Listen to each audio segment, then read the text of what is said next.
गुरु प्यारी साध संगत जी को मेरा नमन। साध संगत जी, आज की साखी में हम जानेंगे कि गुरु के शिष्य पर कभी भी शक नहीं करना चाहिए और जो व्यक्ति भक्ति करता हो उस पर तो कभी भी नहीं, और उसकी बातों को भी नज़रअंदाज नहीं करना चाहिए।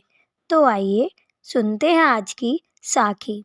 साध संगत जी, दिल्ली से थोड़ी दूर पिरान कलियर गांव में भीख जी अच्छे कमाई वाले महात्मा हुए हैं। उनका एक तालिब एक दिन दिल्ली के बाज़ारों से मुर्शिद के इश्क में मस्त या भीख के नारे लगाता हुआ जा रहा था। पास से एक काजी निकला और बोला, अरे काफिर, क्या बकता है तू? खुदा क्या है, रसूल क्या है, या ये भीख कौन है? फिर पूछा, तेरा नाम क्या है? जवाब दिया, भीख। फिर पूछा, तेरा रब कौन है? कहने लगा, भीख। तेरा रसूल कौन है? भीख। इतने में काजी के साथ और बहुत से लोग इकट्ठे हो गए, जिन्होंने उस तालिब के द्वारा बोले शब्दों का बहुत बुरा मनाया और उसकी भूल सुधारने के लिए उसे घसीटते हुए मस्जिद में ले गए। वहाँ उल्मा ने उसे काफिर ठहराते हुए उसको कत्ल करने का फतवा दे दिया। उस ज़माने में यह नियम था कि कत्ल के फतवे के ऊपर जब तक बादशाह दस्तखत ना करे तब एक मुफ्ती कत्ल नहीं करवा सकते थे। फतवा देकर बादशाह के आगे पेश किया। अकबर बादशाह का राज्य था। अकबर ने देखा कि यह तो कोई मस्त है, इसका कत्ल मुनासिब नहीं। पूछा, तेरा खुदा कौन है? जवाब दिया, भीख। फिर पूछा, तेरा रसूल कौन है? भीख। उन दिनों बारिश नहीं हुई थी, बड़ा अकाल पड़ा हुआ था। अकबर ने कहा, अपने भीख से बरसात तो करवा दो। वह बोला, पूछ लूँगा। फिर पूछा, कब? बोला, परसों। बादशाह ने हुक्म दिया कि इसको छोड़ दो। उल्मा कहने लगे, भाग जाएगा। अकबर ने कहा, परवाह नहीं, भाग जाने दो। तालिब ने जंगल में जाकर अपने मुर्शिद का ध्यान किया। मालिक की मौज बरसात हो गई।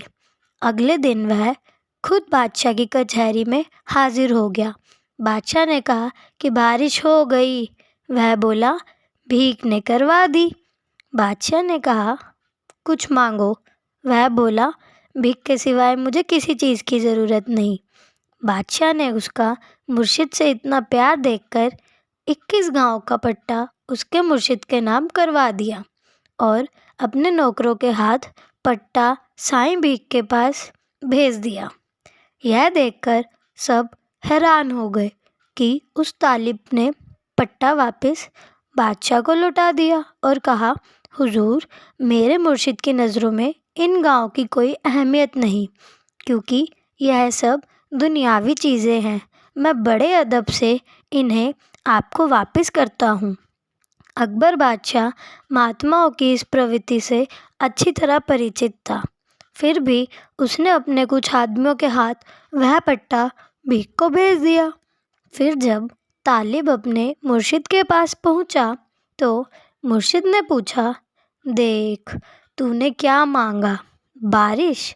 उस वक्त तू अगर कहता कि मुझे वली बना दे, कुतुब बना दे, औलिया बना दे या कुछ और कहता तो तुझे वही बना देता।